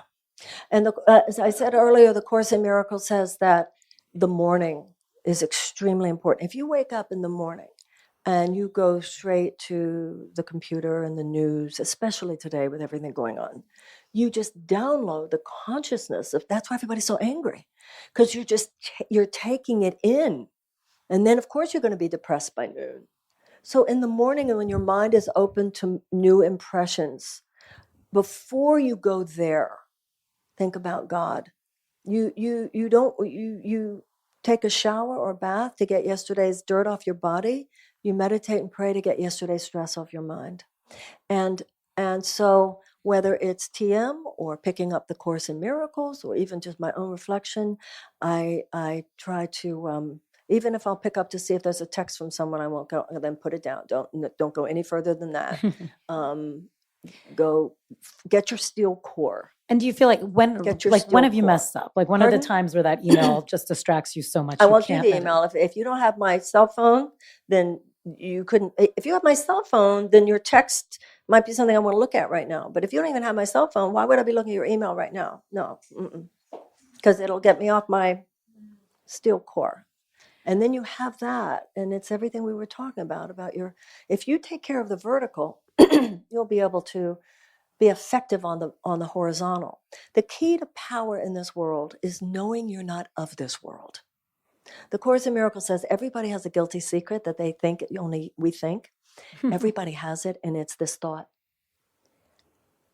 I don't think I come from here. And the Course says, you really feel at the deepest level you're an alien because you are. This world is not your home.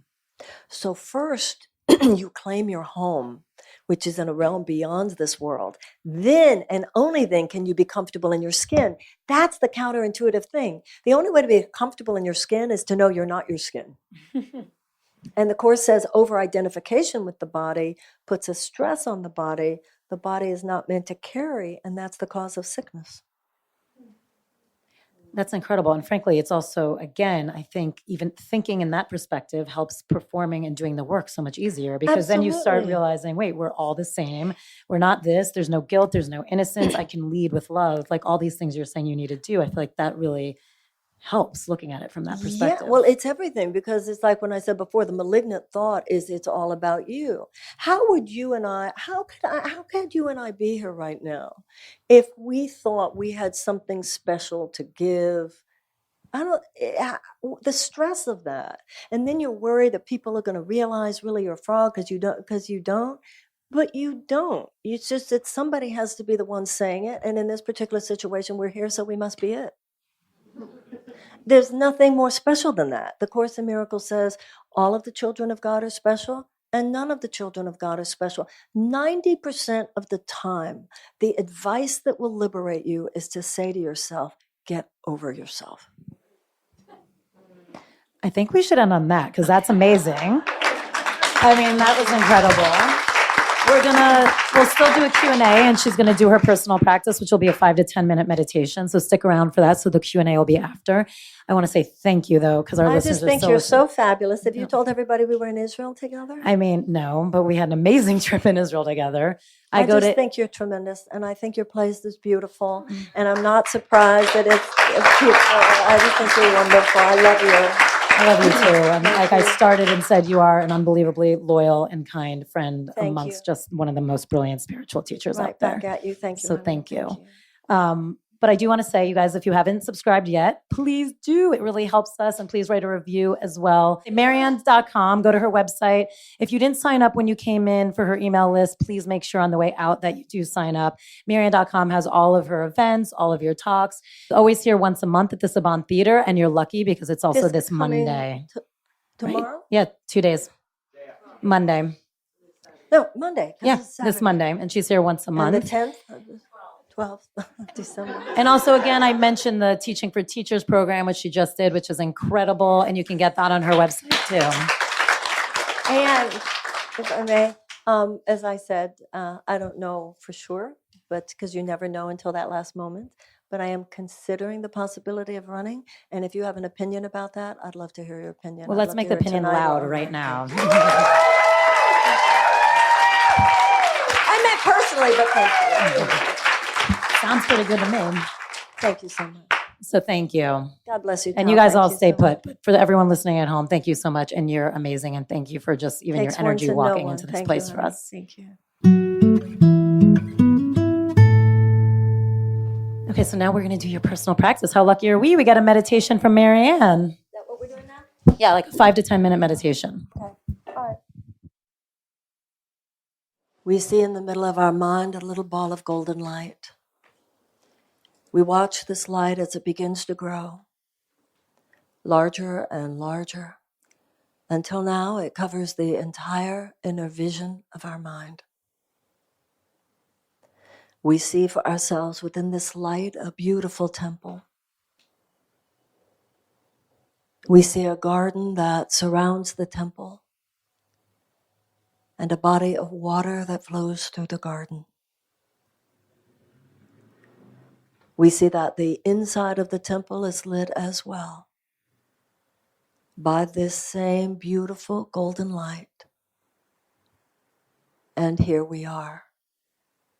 For we have been drawn together by the power and in the presence of God. Having closed our outer eye, we are opened to the light which is within. We see in the middle of this temple the presence of God, however God appears to us. Some see light. Some see angels. Some see Jesus. Whatever image moves through your subconscious mind is true. And in front of this image, there is a white marble slab.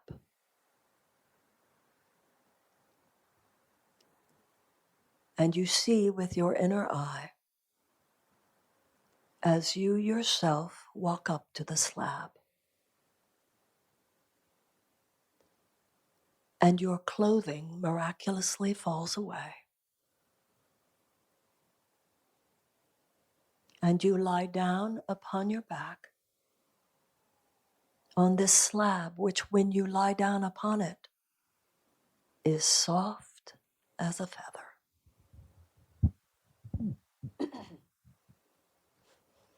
And now this image of God, whatever the image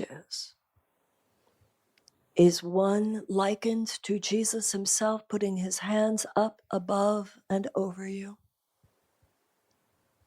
And a great ray of light emanates from this power, from these hands, from this God of your understanding. And angels surround you and pour forth into your body a holy medicine, a divine elixir. This divine elixir begins at the top of your head and moves through your brain. This divine elixir moves through your eyes and moves through your ears. This divine elixir moves through your nose and moves through your skull. This divine elixir moves through your hair. This divine elixir moves through your neck. This divine elixir moves through your tongue. This divine elixir moves through your mouth. This divine elixir moves through your throat, your esophagus, every bone, every organ, every muscle, and the blood itself. Every cell breathes in, drinks in this divine electric spirit of God moving through you, regenerating every cell, revitalizing every cell, moving down now into your torso, into your heart, into your lungs, into your liver, into your pancreas, into your abdomen, into every cell and every organ, every bone. This light now moves down through your arms, your upper arms, your elbows, your lower arm. You relax with this light moving through you, giving new life, new energy, repair to every organ. Your breasts, your skin, your bones, your spine,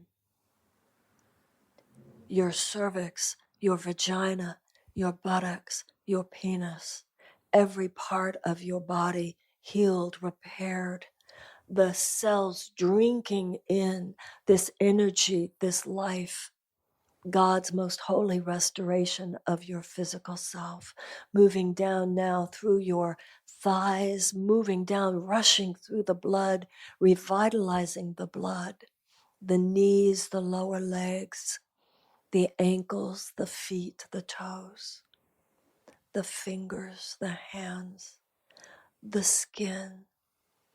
Feel every organ, every cell drinking in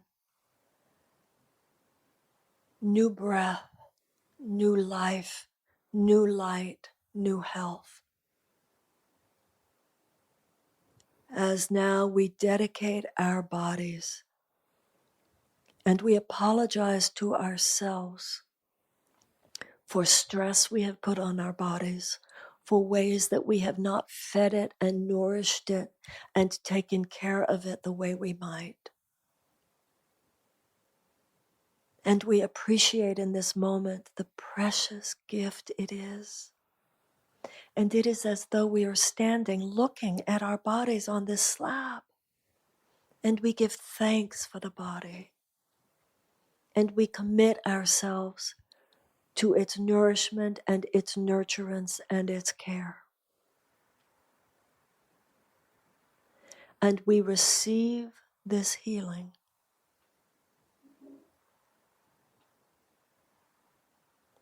And we realize that we are spirits.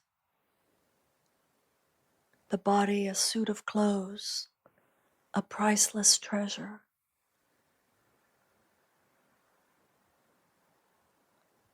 And we feel ourselves inhabiting it in a new space whereby we realize we are children of God. And now the hand of God is upon you, and you are lifted up.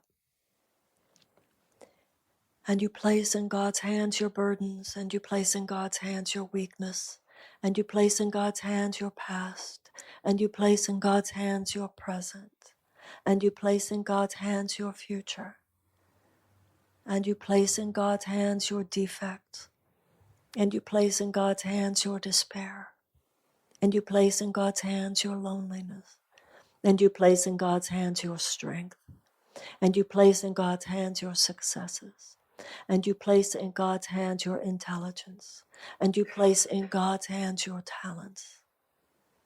And all is now surrendered. All is now surrendered to love, to use for love's purposes.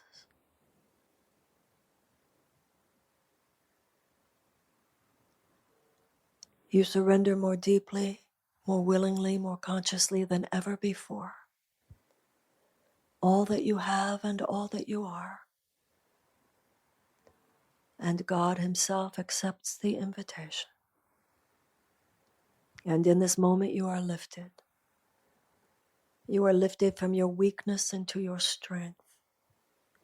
You are lifted from your past into your present. You are lifted from your body into your spirit. You are lifted from your guilt into your innocence. You are lifted from your littleness into your magnitude. You are lifted from your chains, and you are lifted from your prison, and you are lifted from your hatred, and you are lifted from your selfishness, and you are lifted from your narcissism, and you are lifted from all those things which have held you back. For on this night you have remembered who you are, and why you are here.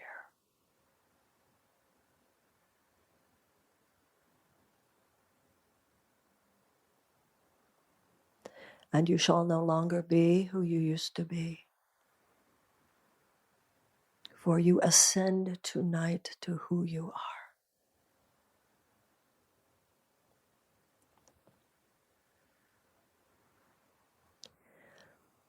And now we take this moment to think of one person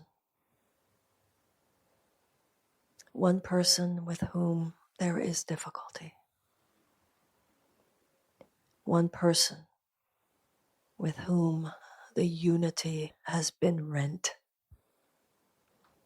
in which some painful separation of judgment has entered into the field. And in this moment, we surrender this relationship to God and we pray that it be lifted to divine right order.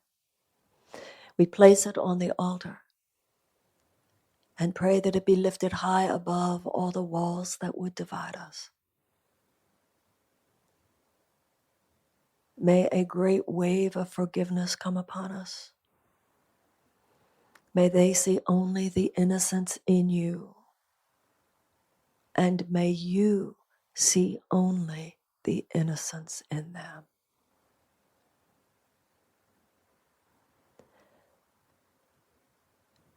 We lay down the burden of our judgment and attack and defense.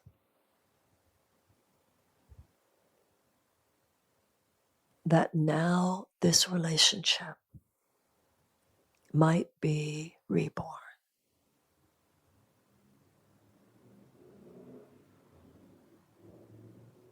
Come as a naked newborn child and allow them to be the same to you. The effects of all mistakes now nullified.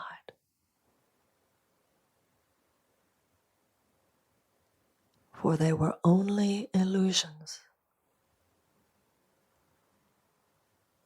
In this moment of truth, you are united as one.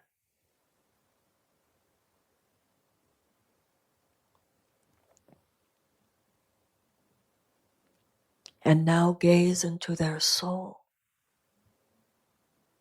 and see their innocence.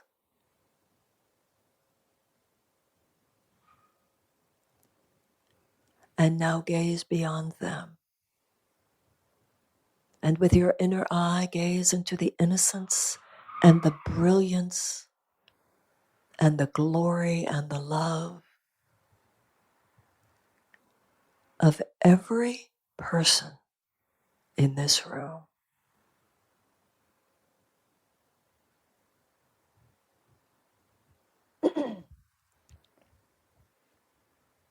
And now extend your gaze, your inner eye, beyond this room. And gaze into the glory and the innocence and the love and the light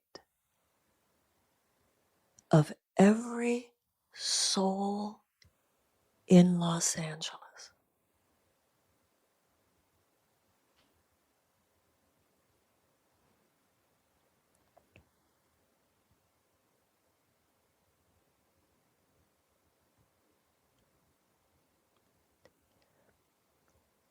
And now extend your inner eye to gaze upon the light and the glory and the love and the innocence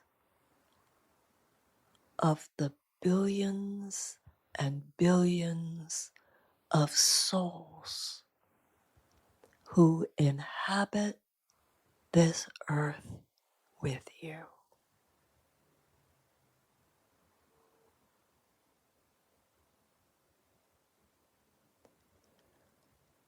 Allow yourself to be amazed. as you have extended your perception beyond what the physical eyes can see. See the unspeakable truth and inimitable beauty that is the truth of who we are.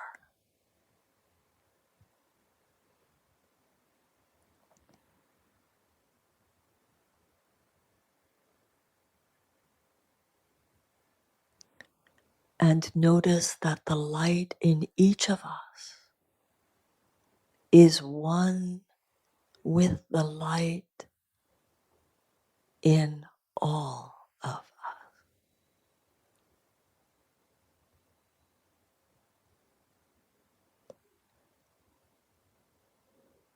Allow yourself to be amazed.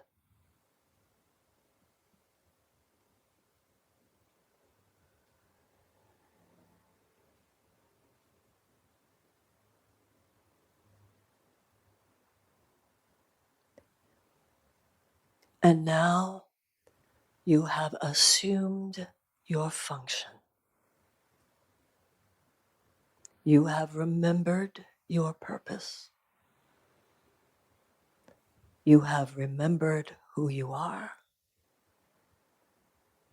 And you have remembered why you are here. May angels come upon us and be posted around our mind, conscious and unconscious, that the divine imprint of these images might be upon us, firmly founded and rooted, never more to depart. That from this point forward, when you see anyone, you shall see with your inner eye. You shall look past their mistakes to their innocence.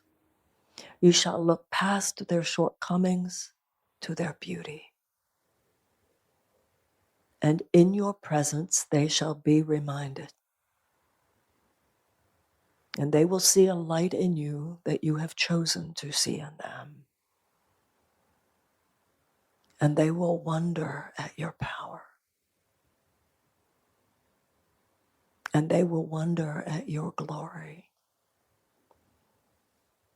And they will be grateful for the miracles that occur in their lives because you see the truth in them.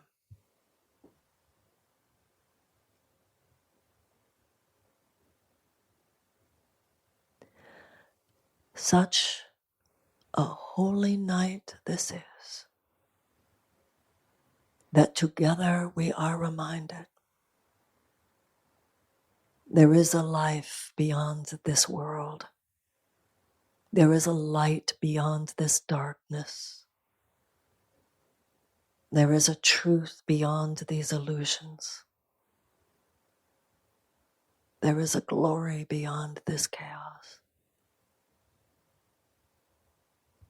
And tonight we place ourselves in service to it, that we might become invokers of it, that we might become midwives of it, that we might become deliverers of it, that in our presence all that is not it shall dissolve.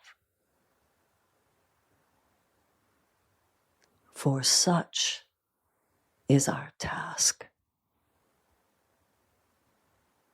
Such is our purpose.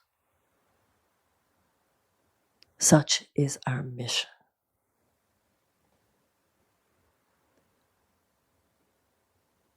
Such is the power and the glory of God. And hallelujah, God lives in us.